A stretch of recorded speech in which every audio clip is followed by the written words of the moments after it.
Assalamualaikum warahmatullahi wabarakatuh. Halo, salam sehat sahabat respirasi sekalian. Pada kesempatan ini kita akan membahas tema mengenai kanker paru pada bukan perokok, serta screening dan deteksi dini pada kanker paru. Topik ini penting karena kalau kita lihat angka kejadian kanker paru pada bukan perokok dan perempuan meningkat dengan tajam di 10 tahun belakangan. Kanker paru juga dapat terjadi pada orang yang tidak merokok, sehingga kewaspadaan dan deteksi dini tetap diperlukan. Perkenalkan, saya Dr. Sita Laksmi Andarini, saya dokter paru dari Rumah Sakit Umum Pusat Persahabatan Jakarta sebagai pusat respirasi. Jadi narasumber kita Dr. Jamal Zaini, spesialis paru konsultan onkologi toraks, PhD. Dr. Jamal, terima kasih telah berkenan meluangkan waktu di podcast kita pada hari ini. Ya, terima kasih Dr. Sita Laksmi Andarini, PhD, SPP Konsultan, yang telah bersedia memandu kegiatan kita hari ini untuk berbagi mengenai kanker paru dan juga screening kanker paru di Indonesia. Dr. Jamal, kalau kita lihat pertanyaan di poli onkologi tentunya Dr. Jamal, yang sering ditanyakan oleh para penderita kanker paru yang tidak merokok. Mengapa dok tidak merokok bisa menyebabkan kanker paru? Terima kasih Dr. Sita, pertanyaannya mengenai kenapa pada pasien yang tidak memiliki riwayat merokok bisa terjadi kanker paru. Ini karena kanker paru itu penyebabnya multifaktorial. Jadi ada kerusakan gen di situ sehingga terjadi sel yang tidak terkontrol pertumbuhannya. Dan ini tidak hanya bisa terjadi karena asap rokok, tapi juga banyak hal yang bisa menyebabkan kelainan genetik pada sel normal di saluran nafas tersebut. Jadi orang yang tidak merokok pun tetap memiliki faktor risiko terjadinya kanker paru, dan ini yang perlu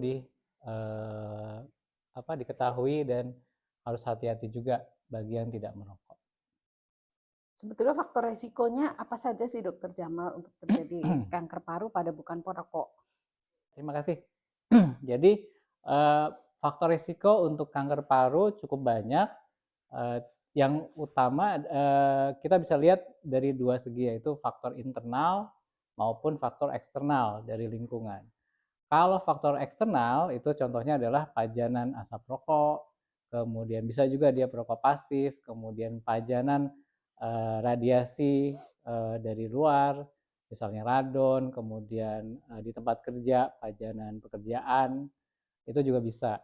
Polusi juga bisa jadi faktor lingkungan yang potensial menyebabkan terjadinya kanker paru terutama. Jadi banyak, jadi ada faktor lingkungan, kemudian ada faktor internal, yaitu dari dalam manusia itu sendiri, dari individu itu. Yang pertama adalah usia, karena makin tinggi usia, makin banyak usianya, maka kelainan genetiknya juga potensial bertambah dan potensi untuk menjadi kanker juga tinggi, termasuk kanker paru. Jadi faktor usia yang pertama. Yang kedua adalah faktor genetik atau bawaan orok atau bawaan. Yang dilihat adalah yang diturunkan adalah kelainan genetik yang menyebabkan sel itu tidak terkontrol pertumbuhannya. Dan ini diturunkan, bukan menular, tapi diturunkan. Faktor ini yang diturunkan. Jadi kalau faktor, sekali lagi, kalau faktor faktor dari dalam internal tadi ada usia, kemudian ada genetic background, faktor genetik, serta satu lagi adalah jenis kelamin. Pada laki-laki itu populasi laki-laki kanker parunya jauh lebih tinggi dibanding perempuan. Itu mungkin karena banyak hal, termasuk karena hormonal mungkin. Ya. Dr. Jamal, kalau tadi dibicarakan adalah screening dan deteksi dini, sebetulnya apa sih bedanya? Terima kasih Dr. Sita. Pertanyaan ini terkait dengan deteksi dini dan screening. Nah, Itu ada dua hal untuk kalau deteksi dini secara epidemiologi adalah kita mencari menemukan kasus kanker paru pada kelompok yang memiliki keluhan. Jadi sudah ada keluhannya, Dokter Sita. Yaitu misalnya ada batuk, ada berat badan turun, kemudian itu dideteksi lebih dini, diperiksa lebih lanjut apakah dia ada kanker paru atau tidak. Nah, itu namanya deteksi dini. Jadi pada kelompok yang telah memiliki keluhan respirasi. Nah, itu yang pertama. Jadi udah ada keluhan nih kalau deteksi dini. Nah, yang kedua adalah screening. Nah, screening ini populasi atau target orangnya adalah bukan kelompok yang memiliki keluhan, tapi orang normal, orang sehat yang tidak ada keluhan. Tapi tidak semua orang normal, tidak semua orang sehat. Hanya orang normal yang memiliki resiko tinggi resiko tinggi terjadinya kanker paru. Begitu. Nah, tujuan kedua populasi itu dilakukan screening maupun deteksi dini adalah menemukan kanker paru dalam stadium yang lebih dini. Kenapa? Makin dia dini, maka terapinya lebih baik, bisa dibedah, harapan hidupnya lebih tinggi. Nah, mungkin itu target dari screening dan deteksi dini. Ya. Untuk gejala kanker paru itu apa saja, Dokter Jamal?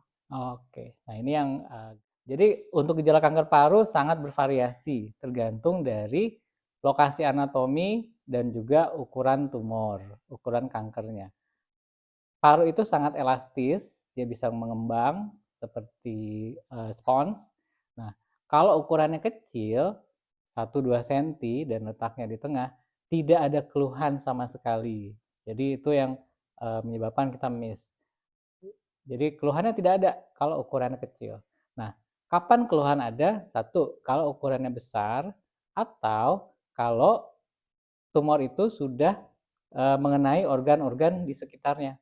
Misalnya kalau dia kena ke saluran nafas, dia jadi batuk-batuk. Kalau dia kena tulang, menembus tulang, dia bisa nyeri. Kalau dia mengenai saraf di saluran THT, dia bisa suara yang serak atau gangguan menelan. Bahkan yang ekstrim adalah kita sering juga menemukan kanker paru sudah metastasis, artinya sudah menjalar jauh.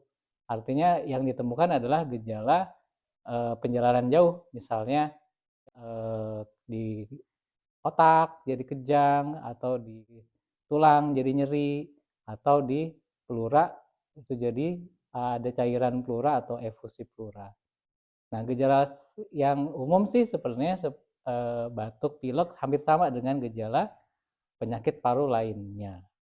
Nah, Dokter Jamal, tadi kalau yang sudah ada gejala berarti kan perlu deteksi dini. Ya.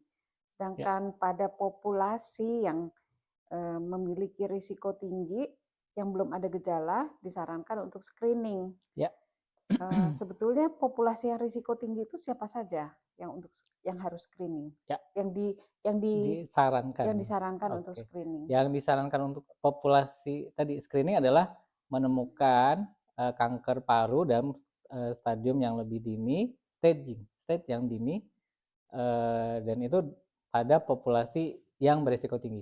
Risiko tinggi tadi sudah dijelaskan, misalnya perokok berat, kemudian dia punya riwayat kanker paru di keluarga, kemudian dia usianya lebih dari ada yang 50, itu ya usianya makin tinggi, maka resiko kanker parunya makin tinggi. Kemudian dia punya riwayat pajanan pekerjaan yang potensial kanker paru, bisa di polutan yang tinggi, di pabrik, industri, itu juga bisa. Mungkin itu yang secara umum. Nah, untuk guideline di tiap negara beda-beda. Ada Amerika juga anjurannya beda, ada kriteria di mana orang itu memang layak dilakukan screening. Di Indonesia juga ada dari PDPI, di Jepang juga ada, tapi rata-rata adalah kita melihat faktor risikonya itu ada atau tidak. Makin banyak, makin tinggi, maka risikonya makin tinggi dan itu sangat dianjurkan untuk dilakukan screening. Nah, kalau untuk melihat kuesioner yang telah dibuat oleh Perhimpunan Dokter Paru Indonesia mengenai siapa saja yang berisiko tinggi, kita lihat di sini. Ya, Bisa silakan dilihat. bisa dipindai Ya. dan kita bisa lihat risiko masing-masing. Bila Anda masuk dalam risiko kanker paru, segera periksakan diri Anda ke dokter dan menjalani screening kanker paru. Screening kanker paru Ya. dengan apa, Dokter Jamal? Oh ya, screening kanker paru yang ideal adalah dengan CT scan. Tapi CT scan-nya itu low dose, jadi dosisnya kecil. Jadi bukan CT scan biasa untuk yang tindakan diagnosis. Itu yang ideal karena bisa mendeteksi tumor yang cukup kecil. Nah, rongsen bisa nggak? Itu dari penelitian fototoraks atau rongsen itu kurang dianjurkan karena bisa miss, banyak yang miss.